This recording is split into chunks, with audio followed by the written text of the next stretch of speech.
जय बिरसा, जय फुले, जय श्याम। मैं नरेंद्र सुहागन मेश्राम, गोंदिया। मैं इस गोंदिया विधानसभा निर्वाचन क्षेत्र में विधायक के लिए बहुजन समाज पार्टी, जो इस देश की तीसरे नंबर की पार्टी है, इस पार्टी के टिकट पर चुनाव लड़ रहा हूँ।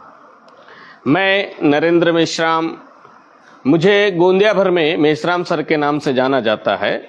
मैं एक कोचिंग चलाता हूँ और मैं ग्रेजुएट हूँ, बीएड हूँ, एमएससी हूँ और इस गोंदिया में 25 साल से शिक्षा के क्षेत्र में कार्य कर रहा हूँ।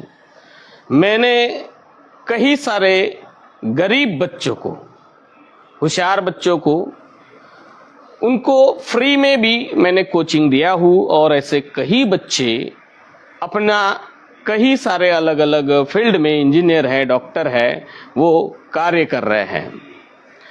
अब ये काम करते हुए मुझे ऐसा लगा कि जब मैं सोशल लेवल पे, सामाजिक लेवल पे, धार्मिक लेवल पे, शैक्षणिक लेवल पे अगर मैं कार्य कर रहा हूँ, मदद कर रहा हूँ, तो क्यों नहीं इसको बड़े पैमाने पे किया जाए। क्यों न हम जो गरीब लोग हैं, एससी है, एसटी है, ओबीसी है, ऐसे गरीब लोगों के लिए शासन की जो व्यवस्थाएं आती है, जो सुविधाएं होती है, उन तक पहुंचाया जाए। तो उसका एकमात्र साधन है ये राजनीति। राजनीति के थ्रू हम उन लोगों को उनकी जो समस्या है छुड़ा सकते हैं। तो साथियों, फिर मेरे सामने एक समस्या ये आई कि मुझे चुनाव लड़ना है, तो फिर मुझे चुनाव कौन से पार्टी से लड़ना है। जब मैं इस मूवमेंट को, आज से 20 साल पहले मैं इस बीएसपी के मूवमेंट से, पहले तो मैं कैडर के थ्रू, फिर मुझे ये मूवमेंट समझ में आया, बाबा साहब का मिशन समझ में आया। 20 साल पहले मुझे भी ऐसा लगता था कि बाबा साहब का मूवमेंट एक सामाजिक है या धार्मिक है, पर वो जो रियल बाबा साहब का जो सपना था कि सामाजिक और धार्मिक मूवमेंट से भी ऊपर अगर हमें हमारे ओबीसी, एससी, एसटी लोगों का अगर उत्थान करना है, विकास करना है, तो हमारे पास एक मिशन चाहिए जो राजनीतिक मिशन होना चाहिए। और राजनीतिक मिशन के थ्रू हम हमारे लोगों को शैक्षणिक क्रांति कर सकते हैं, आर्थिक क्रांति की जा सकती है, उनके जीवन में विकास किया जा सकता है।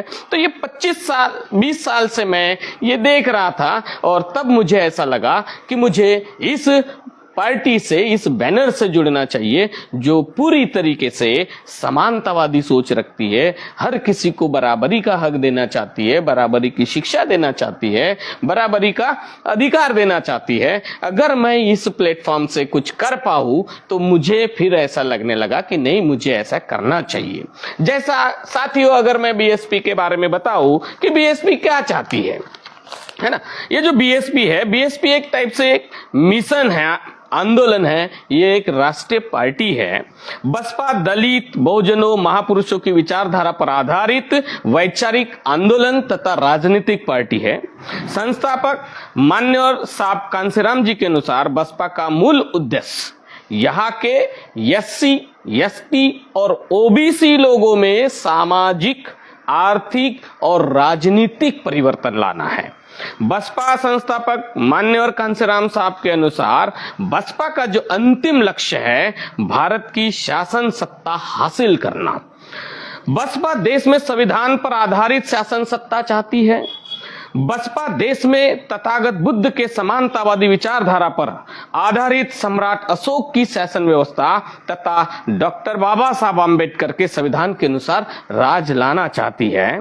बसपा भारत के जो मूल निवासी समाज के लोग हैं, वो चाहती है कि पुनः हुक्मरान बने।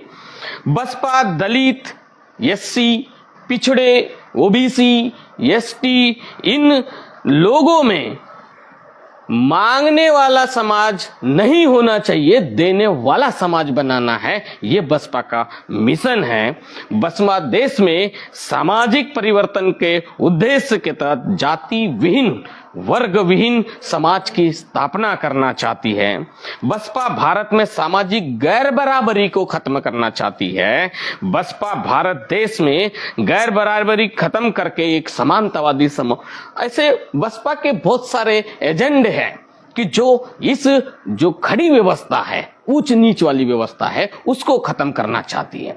तो साथियों, आज मैं इस फेसबुक लाइव के माध्यम से आप लोगों को जुड़ना चाहता था और बताना चाहता था, अभी हमारे बहुत सारे मुद्दे हैं, हम टाइम पे टाइम हम लाइव आते रहेंगे, एक एक मुद्दे पे बात करते रहेंगे।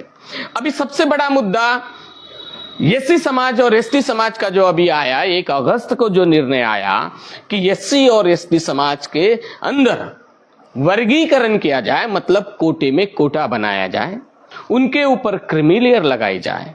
तो साथियों, ये असंवैधानिक मामला है, ये संविधान में कहीं पे भी लिखा हुआ नहीं है, हमको समझना पड़ेगा।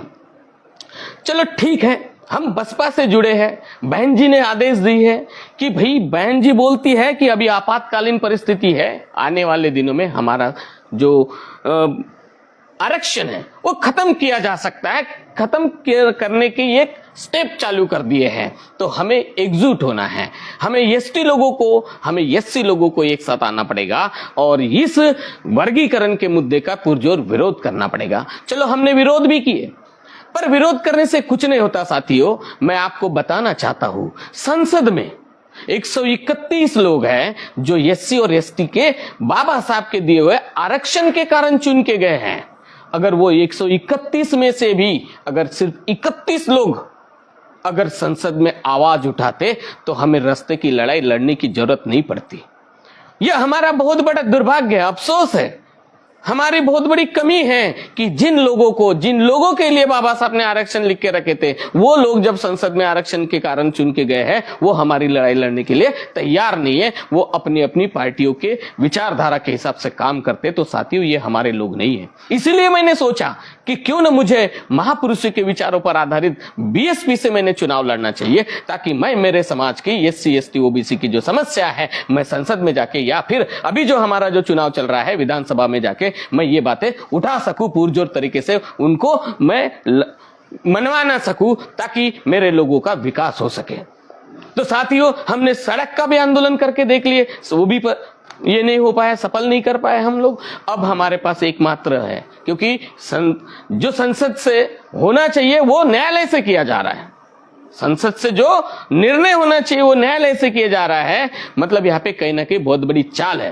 अब हमारे सुप्रीम कोर्ट ने भी ऐसा आदेश दे चुके हैं कि वर्गीकरण पे अभी किसी प्रकार की कोई भी रिपीटिशन नहीं की जाएगी। मतलब हम न्याय मांगे तो कहाँ जाए, आपको सोचना पड़ेगा, कहां न्याय मांगेंगे। हमारी आखिरी उम्मीद सर्वोच्च न्यायालय रहती है, वहां पे भी बोल दिया गया है कि इस विषय पे कोई भी चर्चा नहीं होगी। तो साथियों, हमारे पास अभी एकमात्र मार्ग है, और वो एकमात्र मार्ग है कि हमें हमारे विचारधारा के जो लोग हैं, जो बीएसपी के लोग हैं, जो अंबेडकरवादी लोग हैं, उनको आपको कम से कम विधानसभा में चुनकर भेजना पड़ेगा। क्योंकि विधानसभा में भी साथियों 35 एमएलए एससी और एसटी के हैं, वो भी लोग इसका विरोध नहीं कर पाए। क्योंकि 15 अक्टूबर को महाराष्ट्र गवर्नमेंट ने एक निर्णय पारित किया, एक समिति गठित की कि एससी और एसटी का वर्गीकरण करने के लिए स्टडी उनकी चालू हो गई है, 3 महीने का टाइम दिया गया है। और अगर मुझे लगता है इसको रोकना है, तो जब तक हम फुले साहू अंबेडकरवादी लोग, बिरसावादी लोग हम